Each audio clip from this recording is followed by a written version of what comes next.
prepara, porque a veces pensamos que nos preparamos es por esto. No, usted y yo vinimos a la casa del Señor preparados.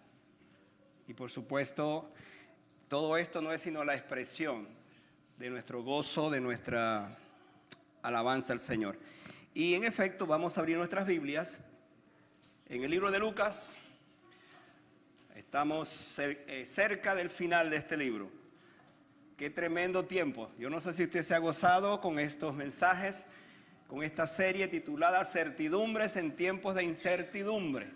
Déjeme decirle que ese lema o esta serie sigue teniendo mucha razón de ser, porque seguimos viviendo tiempos de mucha incertidumbre, pero tenemos la seguridad de que el Señor, el Dios que amamos, que seguimos, por el cual vivimos, es el Dios de la certidumbre.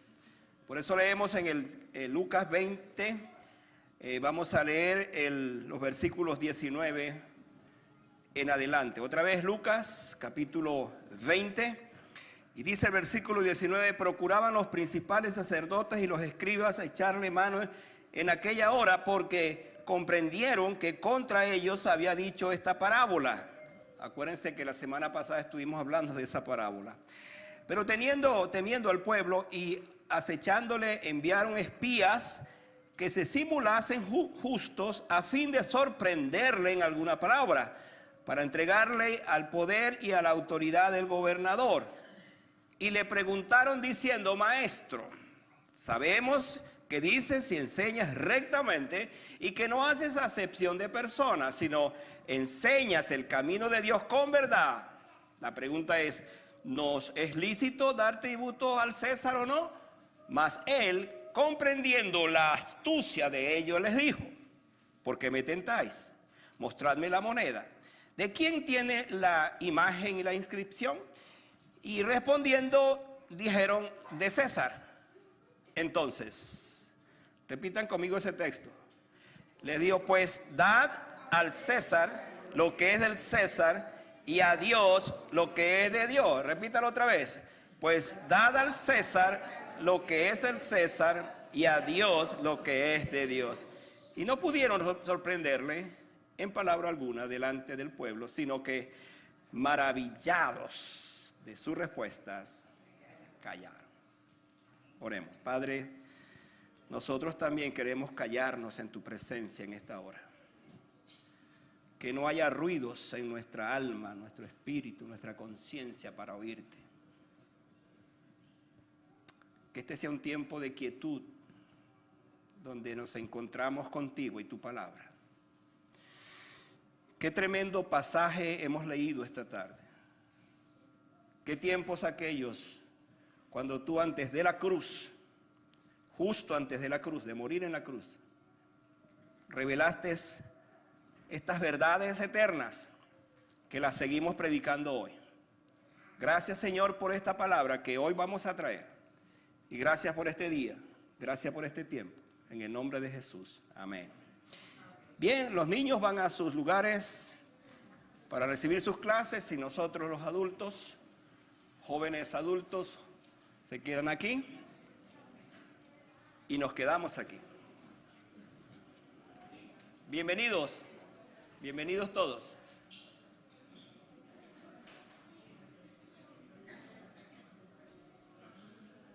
La verdad que es un gozo verles. Más adelante nos damos la bienvenida.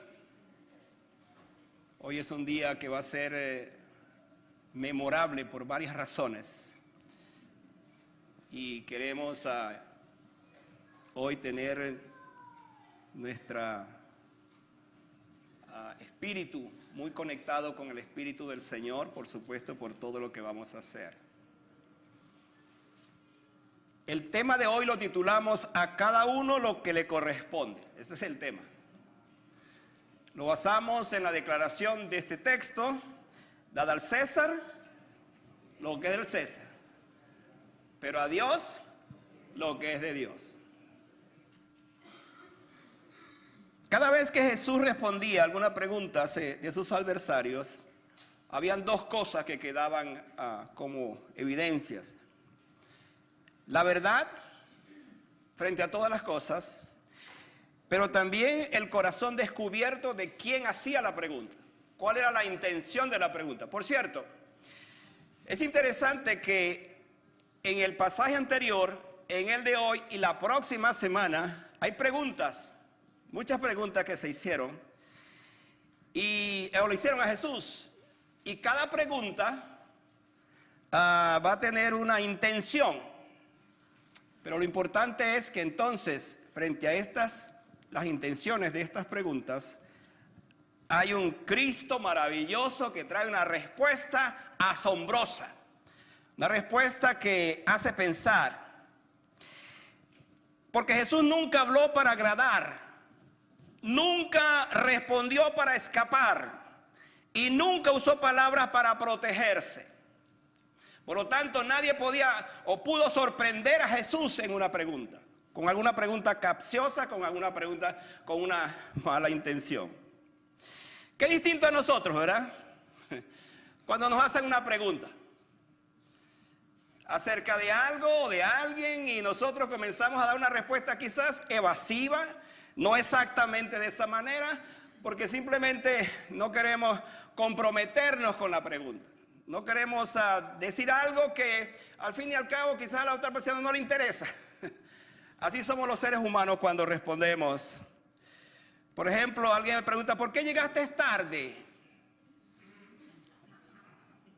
Entonces te dice, bueno, el tráfico, el clima, etcétera. De repente le dice, ¿qué edad tienes? Interesante esta pregunta porque alguien dijo, para salirse, para no responder exactamente, de esa forma dijo, bueno, mira, tengo la edad de la experiencia y la juventud del corazón. Es una buena manera de salirse, de no decir la verdad acerca de la edad. Que dicho sea de paso, yo no sé por qué algunas personas no dicen su edad, tienen problemas con eso. Al fin y al cabo, pues, lo que es un hecho es un hecho. Usted tiene esa edad porque hasta ahora pues ha llegado a esa edad.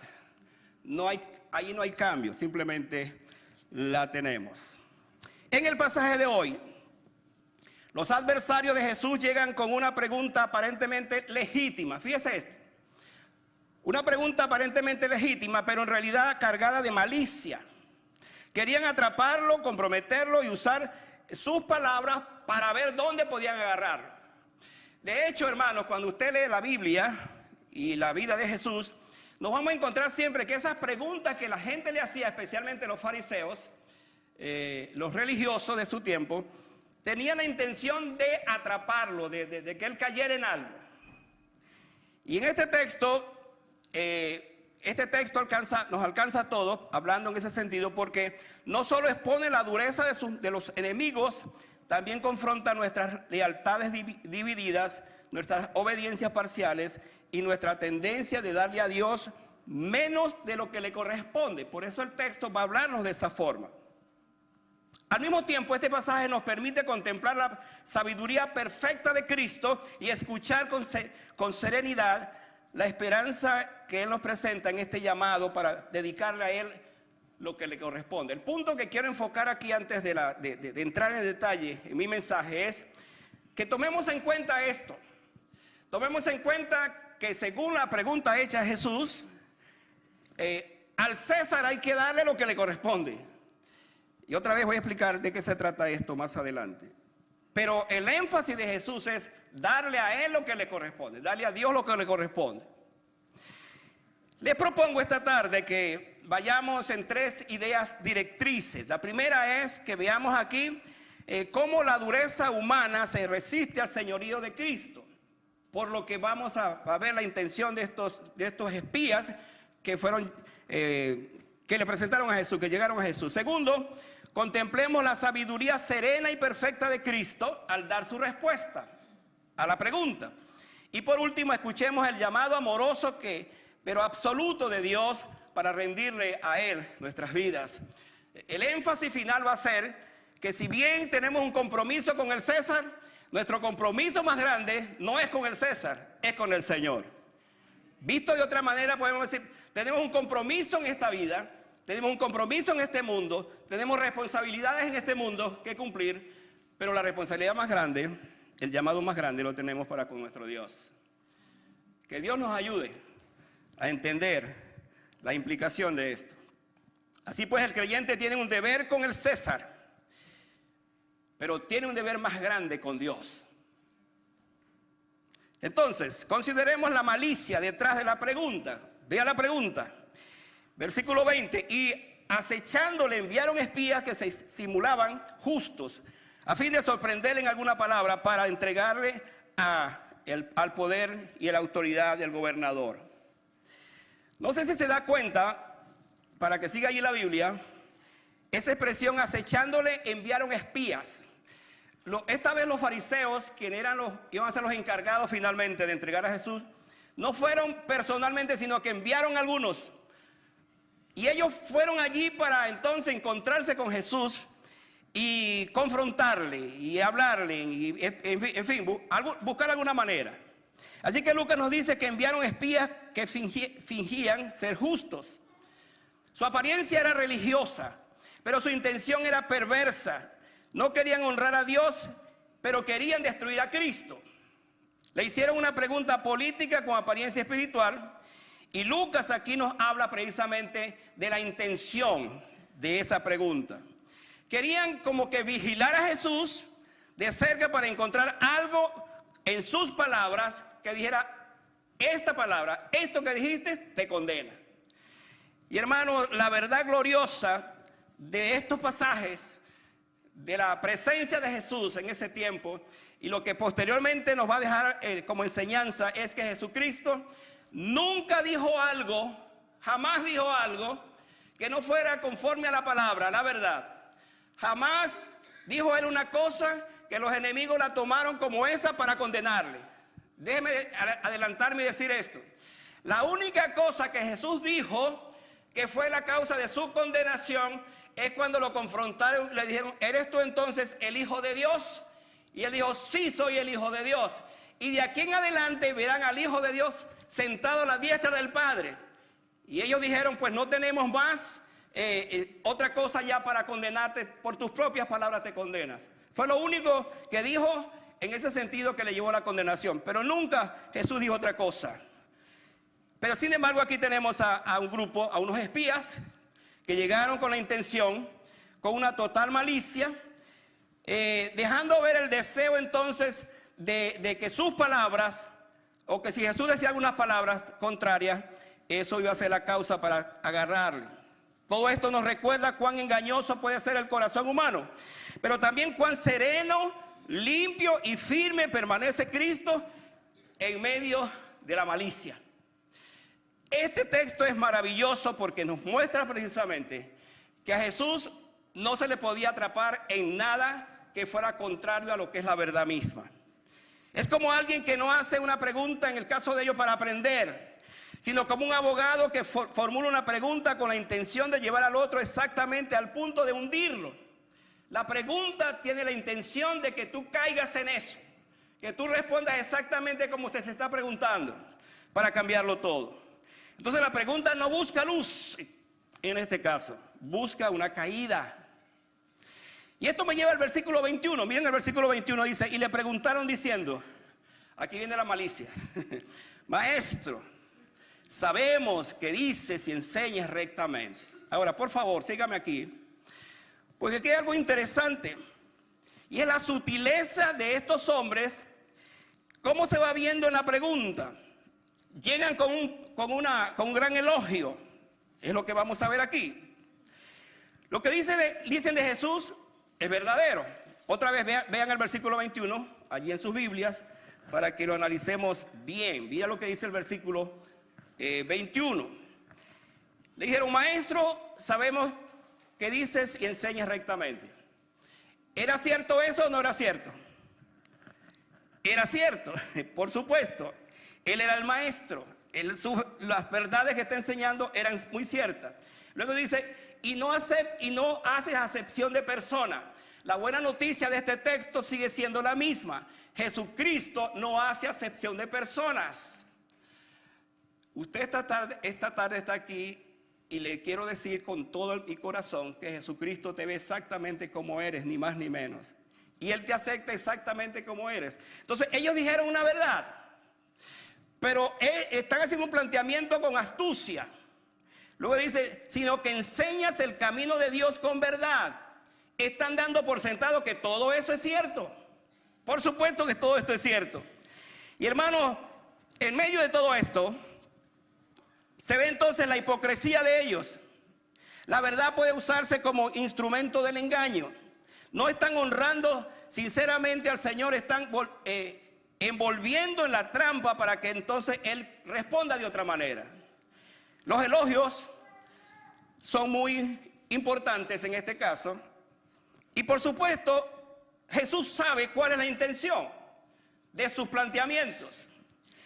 Y hay en esta historia algo que nos llama la atención, y es como muchas veces nosotros como creyentes, como cristianos, podemos tener muchas palabras para elogiar a nuestro Señor por lo que Él está haciendo en nuestras vidas, pero si nuestro corazón no está conectado con Él, esos elogios al final van a ser entonces como nuestra propia trampa. Es para nosotros mismos el no saber entonces que lo que estamos diciendo, en este caso no solo si estamos reconociendo al Señor es porque le amamos de corazón. Ellos le atribuyeron lo que realmente es, pero no para rendirse ante Él. No venían con la intención de entregarse a Jesucristo, venían con la intención de entregar a Jesucristo. Esa era la intención de ellos. Y aquí hay una gran diferencia cuando elogiamos al Señor, elogiamos a Dios, en este caso a Jesucristo, con el deseo de que Él se manifieste en nuestras vidas, que Él hable en nuestro corazón, pero el otro es con la intención entonces de plantearle en el caso de ellos, con esta hipocresía con el cual ellos se acercaron al Señor. Así obra muchas veces la hipocresía religiosa. Usa lenguaje piadoso, reconoce la verdad y aún así se resiste al señorío del Señor. Este es el punto que estamos aquí enfatizando.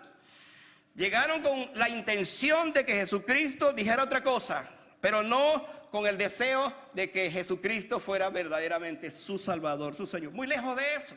Otra vez, recuérdense que estos religiosos están en el camino de ver de qué manera pueden agarrar a Jesús en algo para arrestarle.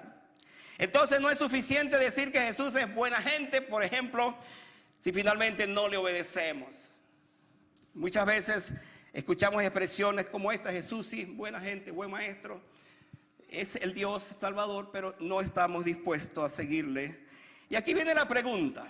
¿Cuál es la pregunta? Vean el versículo 22.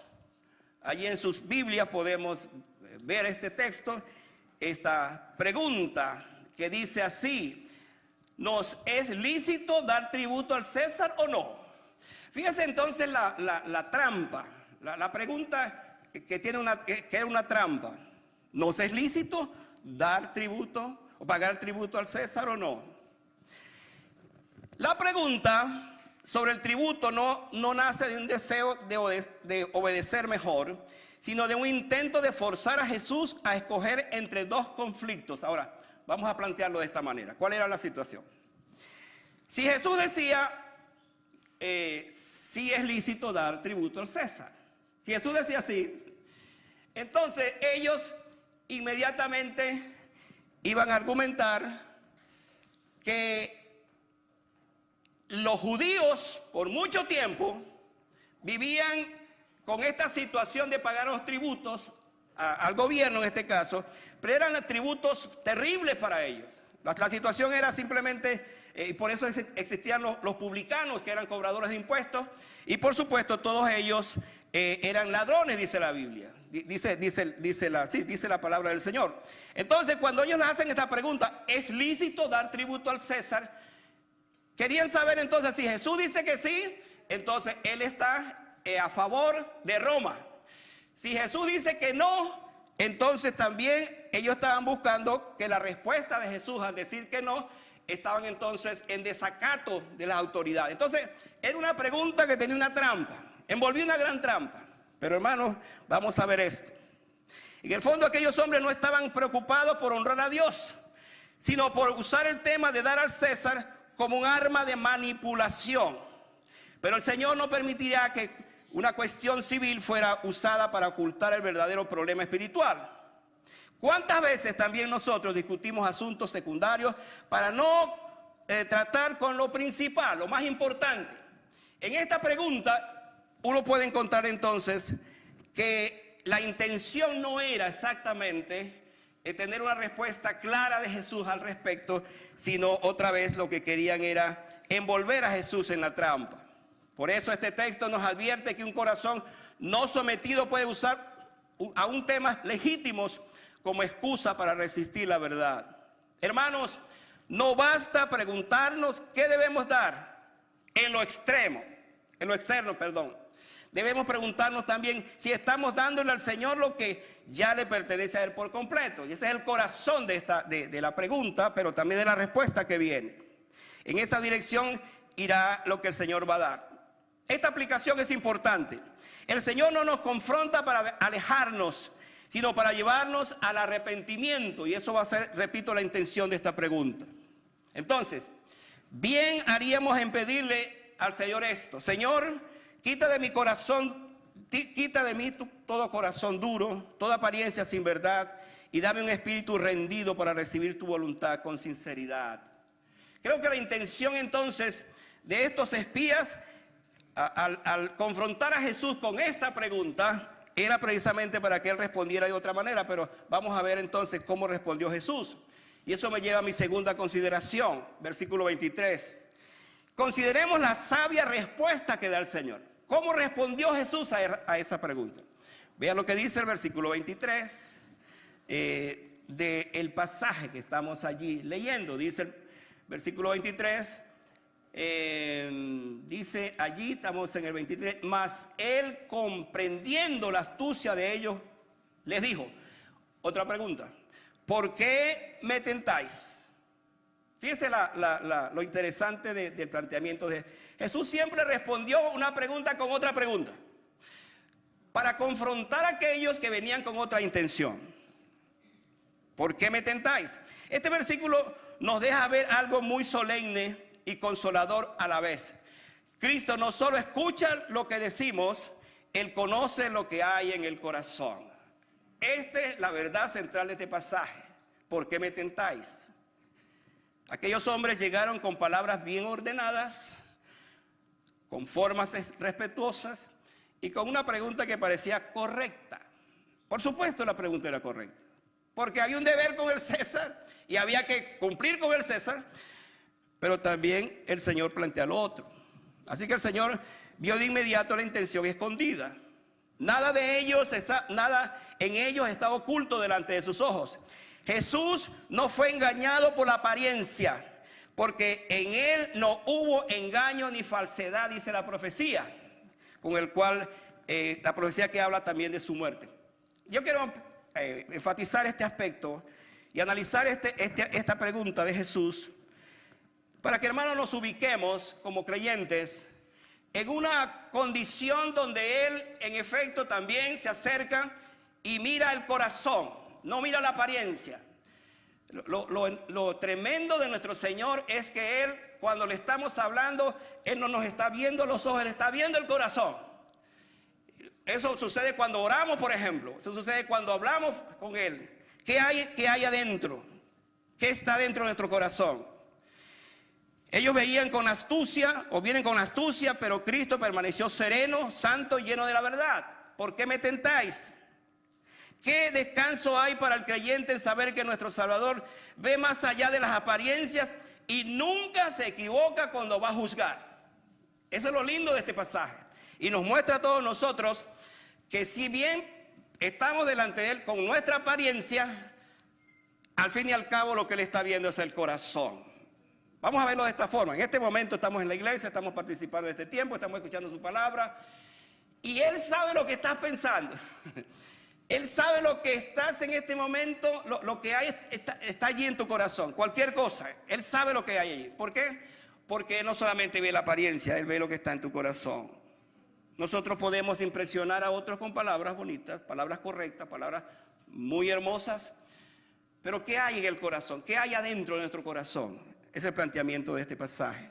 Él conoce no solo lo que decimos, sino también por qué lo decimos.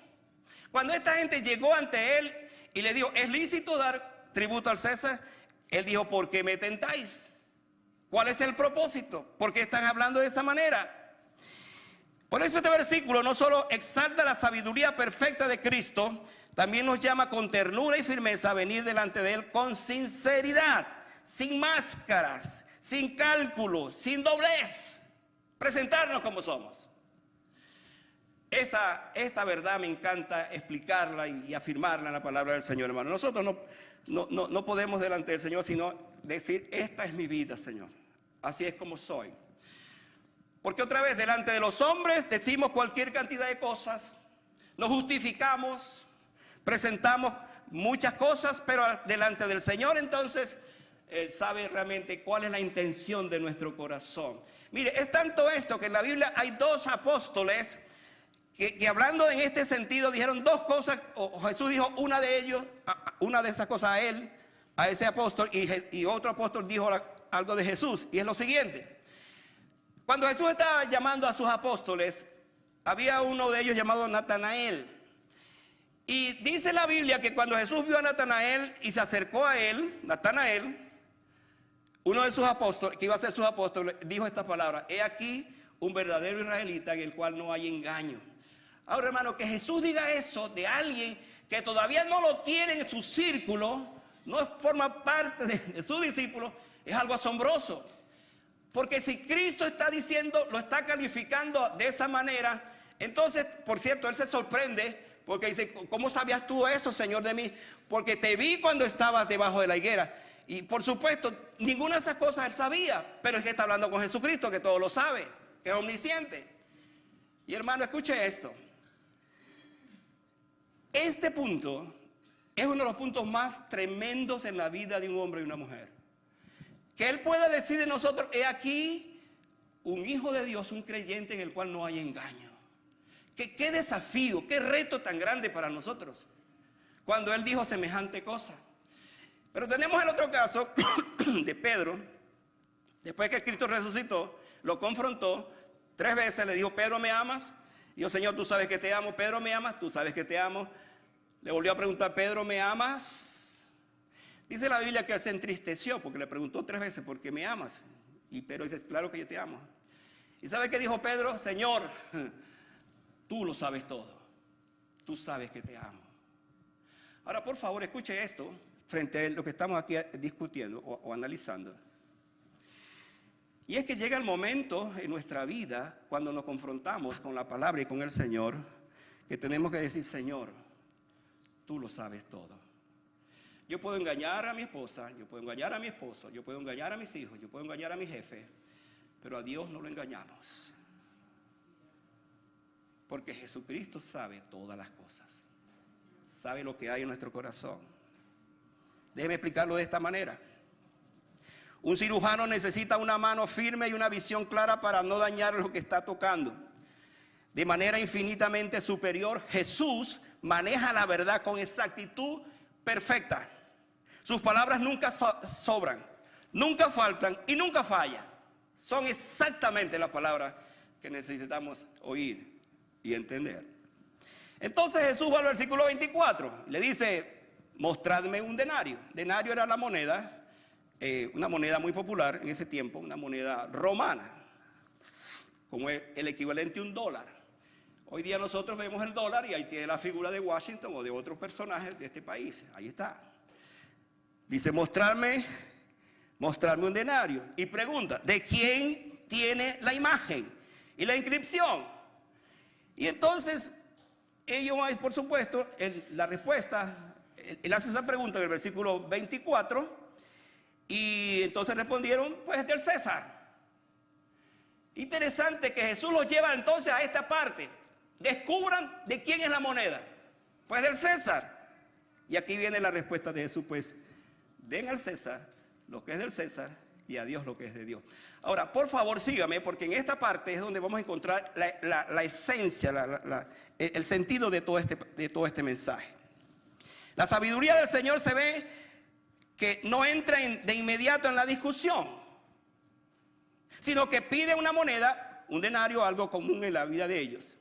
Y ese detalle tiene muchas cosas que enseñarnos, porque aquella moneda llevaba la imagen del César y también la inscripción que recordaba su autoridad. Como decirle, ustedes están bajo la autoridad del César. Es decir, ese pequeño objeto mostraba que ellos vivían dentro de ese orden civil y se beneficiaban de ese orden. Aquí vamos a ver cosas interesantes. Jesús dice, o Jesús pide esa demostración. Y al hacerlo los lleva a mirar con honestidad algo que ya tenían delante y usaban cada día. Ellos querían presentar el tributo como un asunto complicado, pero el Señor pone la verdad en sus propias manos. Y así es como obra Jesús. Toma algo sencillo y cercano y desde allí ilumina el corazón. Ellos vinieron con esa pregunta. Jesús le hace este planteamiento y entonces toda su vida comenzó a iluminarse. Qué precioso es ver que el Señor no solo evita la trampa, sino que convierte ese momento en una enseñanza clara y llena de verdad. Verdad para siempre. Hoy día, esa verdad sigue desde 2000 años después. Y la gente sigue hablando, pues, diga al César lo que es el César y a Dios lo que es de Dios. Y lo decimos, pero hermano, el momento cuando Cristo dijo esto, estaba descubriendo ante ellos una verdad sublime, maravillosa, extraordinaria.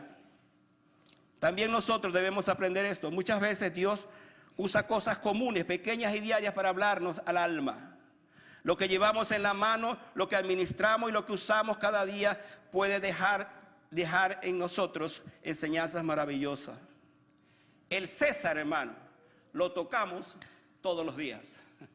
Hablando de lo que tenemos, hablando de lo que usamos, hablando del idioma. Todos los días los tocamos. Aún si usted no usa el cash que llamamos, usted tiene tarjeta, pero lo usa. El César lo usa todos los días, hablando en estos términos. Y esto me lleva entonces a lo que podemos considerar la demanda de esta pregunta, lo que exige la pregunta, la demanda de esta pregunta. ¿Cuál es la demanda? Tiene dos aspectos para que lleguemos finalmente allí. El versículo 25 dice, pues, dad al César lo que es del César. Párese ahí por un momento. Pensemos y reflexionemos lo que está diciendo el texto.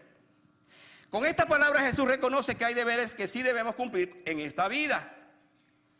El Señor no está promoviendo rebelión ni desorden, sino enseñando que hay responsabilidades terrenas o terrenales que deben atenderse como corresponde.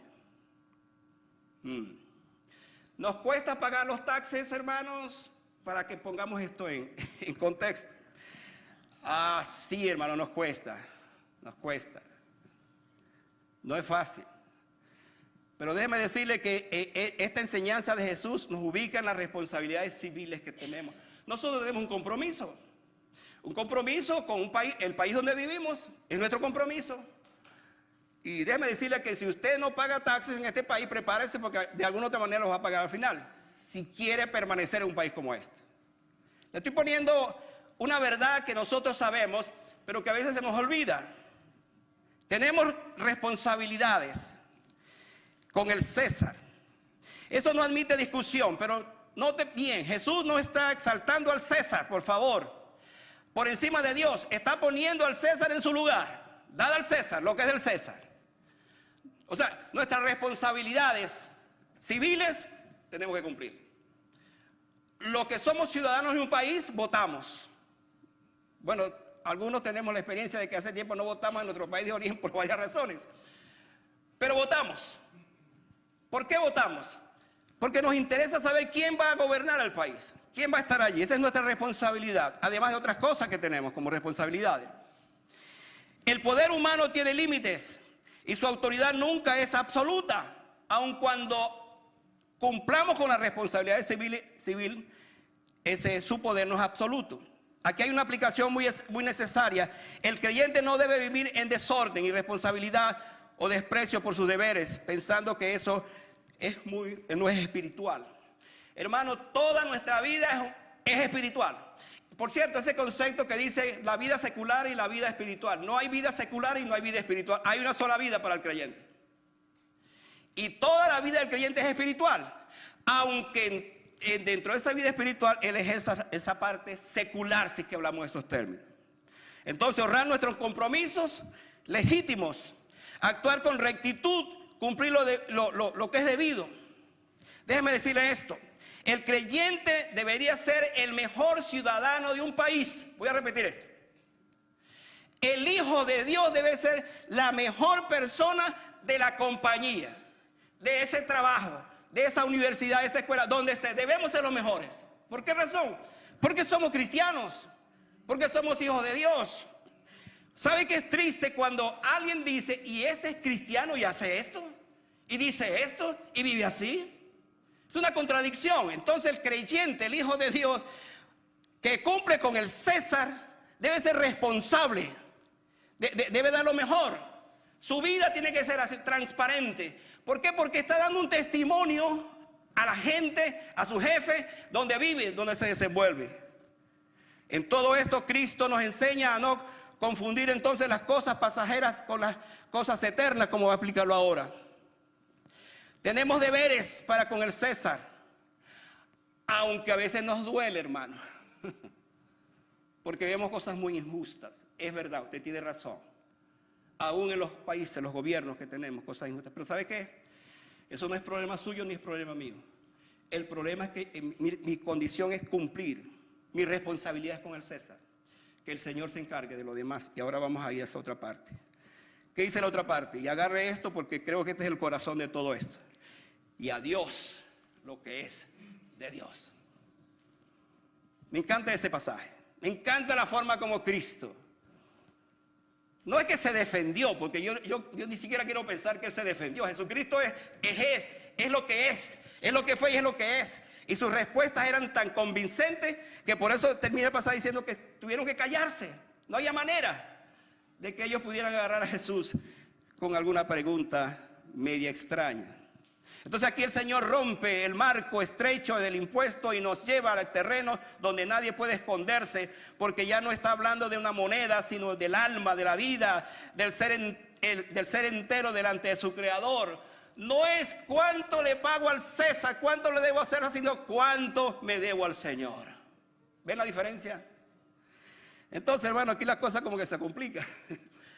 Porque si tengo mi deber con el César, entonces mi deber con el Señor es mayor que el deber con el César. Se lo voy a explicar de esta manera. La idea es esta. El denario, por llevar la imagen del César, debía volver al César. Entonces el hombre, por llevar la imagen de Dios, debe volver a Dios.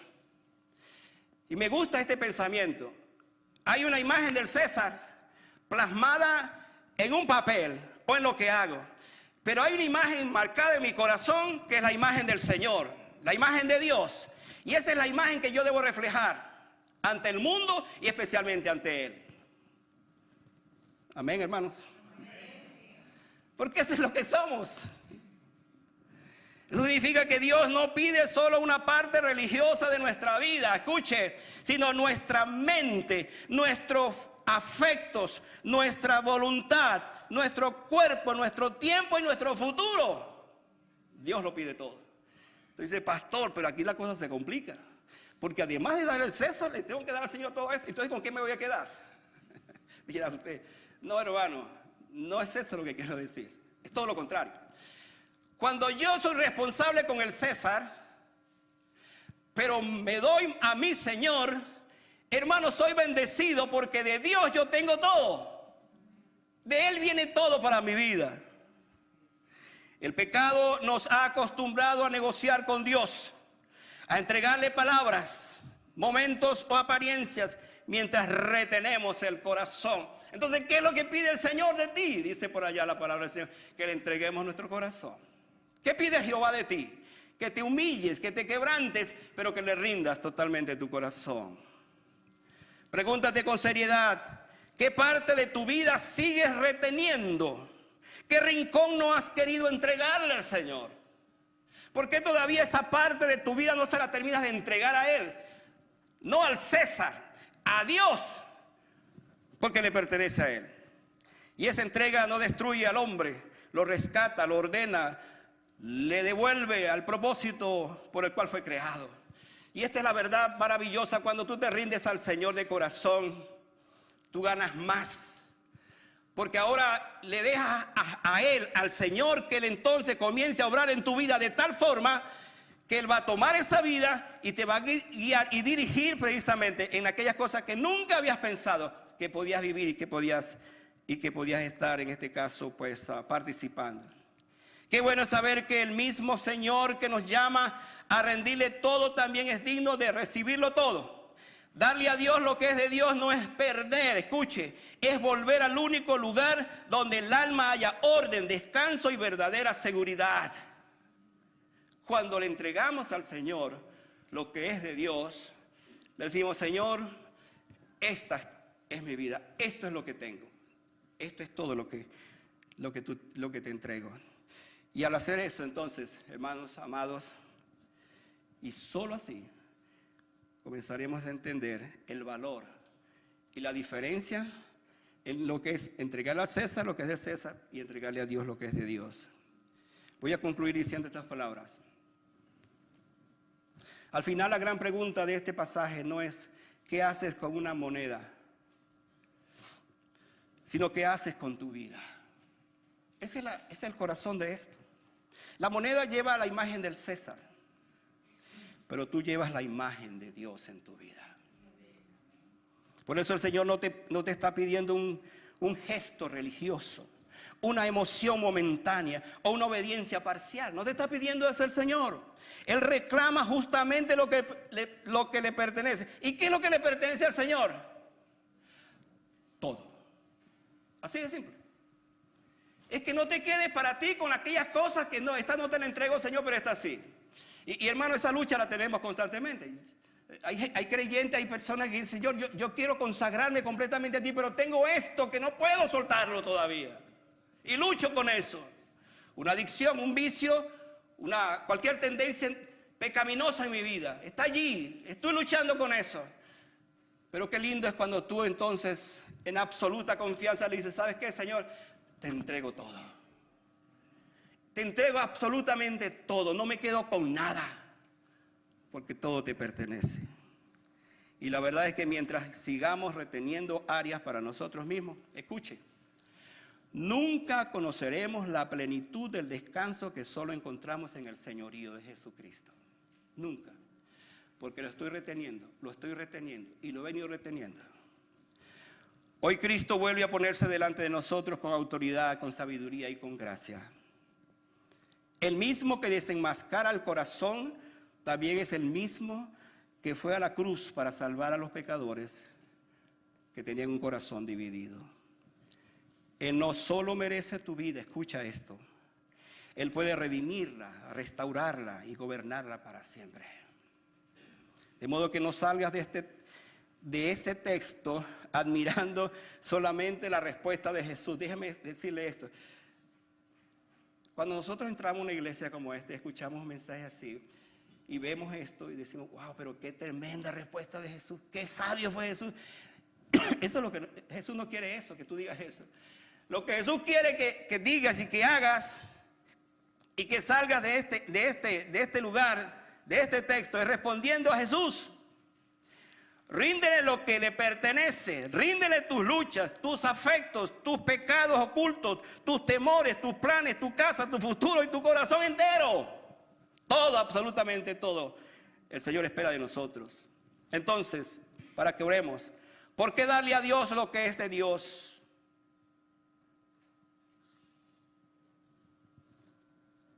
Porque al darle a Dios lo que es de Dios, estamos poniendo nuestras vidas en las manos correctas. Y las manos correctas son las manos de Dios. En esta vida tenemos muchas manos incorrectas. Y a veces hemos puesto nuestra vida en manos incorrectas y vivimos vidas frustradas, fracasadas, porque un día le entregamos a alguien o a algo esa vida. Y no nos percatamos que el único a quien nosotros debemos rendirle nuestra vida completa es a nuestro Señor. La seguridad que tenemos es que al rendirle a Él nuestras vidas, entonces viene la diferencia, es que esa vida Dios la va a tornar en una vida de bendición. Déjame decirte esto y oramos. Uno nunca sabrá nunca sabrá para qué es útil en las manos del Señor hasta que no se rinda absolutamente al Señor. Y este es el problema serio que tenemos muchas veces, que no terminamos de entender que necesitamos rendirnos al Señor. Y a veces pensamos, sí, pero es que yo si me entrego al Señor no voy a hacer esto, no voy a hacer otro. Ese es parte del problema.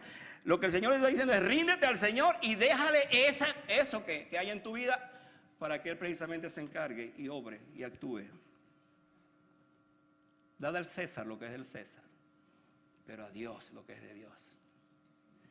Quizás este momento yo puedo decir, Señor, perdóname porque he pecado de dos formas. No le estoy dando lo que le corresponde al César correctamente. Y tampoco te estoy dando lo que te corresponde a ti, como debe ser. Ahora, ¿cuál es la intención de esta palabra, de este mensaje? Que invirtamos los conceptos, o que reorientemos los conceptos, quiero decir. ¿De qué manera? Pues diciéndole al Señor, yo quiero ser un mejor ciudadano. Quiero cumplir con mis deberes. Quiero que en mi trabajo se reconozca que soy un hombre y una mujer honesta. Quiero que se sepa de mí, donde me pare, este hombre, esta mujer es un modelo que vale la pena seguir. Que se diga de nosotros, vale la pena seguir a esta persona. Pero que en el contexto espiritual, entonces tú, después de entender y a Dios lo que es de Dios, le rindas totalmente tu vida y dejes que ese Dios maravilloso que te está pidiendo eso, entonces termine de reorientar y reordenar tu vida para la gloria de su nombre. Amén. Que Dios nos ayude, hermano, que Dios nos ayude a vivir la vida que Él le agrada. Y la vida que agrada a Dios es una vida que le agrada al César desde el punto de vista de mis compromisos, pero sobre todas las cosas que le agrada al Señor, porque se la rindo completamente a Él. Amén. Vamos a estar de pie para que oremos esta tarde. La aplicación personal de este mensaje es que usted y yo, contrario a la pregunta que le hicieron aquellos hombres, aquellos espías a Jesús, podamos entonces decir, Señor, gracias porque en tu sabiduría estableciste un principio que es rector para el mundo. Yo tengo un compromiso civil, pero tengo un compromiso espiritual. Que sea un gran ciudadano en ambos compromisos. No puedo entender otra manera que para ser un buen ciudadano, yo debo ser un buen creyente, un buen cristiano. Y la manera que esto se da y se vive es precisamente en la medida que yo me rindo al Señor. Cierre sus ojos por un momento. Quizás esta tarde usted ha escuchado esta palabra y quiere tomar una decisión. ¿Cuál va a ser su decisión? Revise su vida. Pregúntese, ¿soy un buen ciudadano? Quizás en la quietud de su corazón va a revisar, ¿soy un buen ciudadano? ¿Estoy cumpliendo con mis deberes sociales, civiles? Y allí el Señor sabrá lo que está pasando con tu vida. Pero vaya más allá y pregúntele, Señor, ¿te estoy dando a ti lo que te corresponde?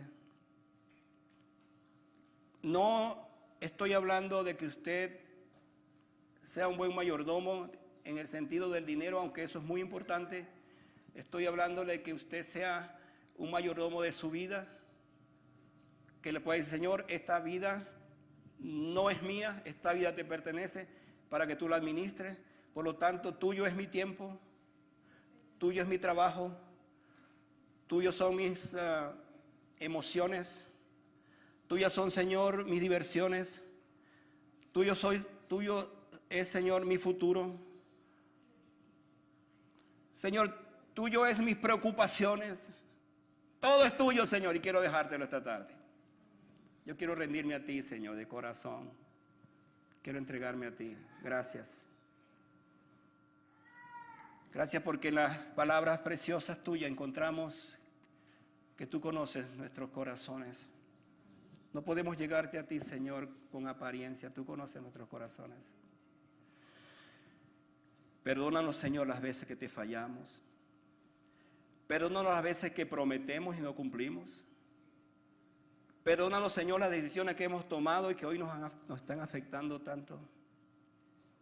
Señor, ayúdanos a ser mejores cristianos, creyentes. Ayúdanos a vivir para ti. Gracias por tu amor. Gracias por tus cuidados. Gracias por tus bendiciones. Gracias por lo que tú y solamente tú puedes hacer en nuestras vidas.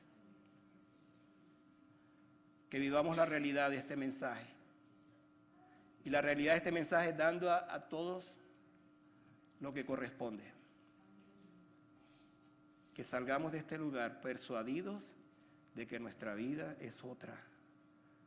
Porque hemos tenido un encuentro con el Señor Jesucristo esta tarde.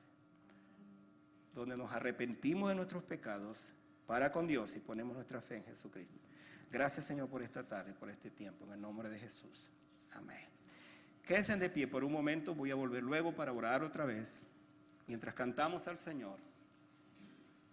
Y no perdamos de vista este momento tan solemne, tan significativo. Momento de decisión en nuestras vidas.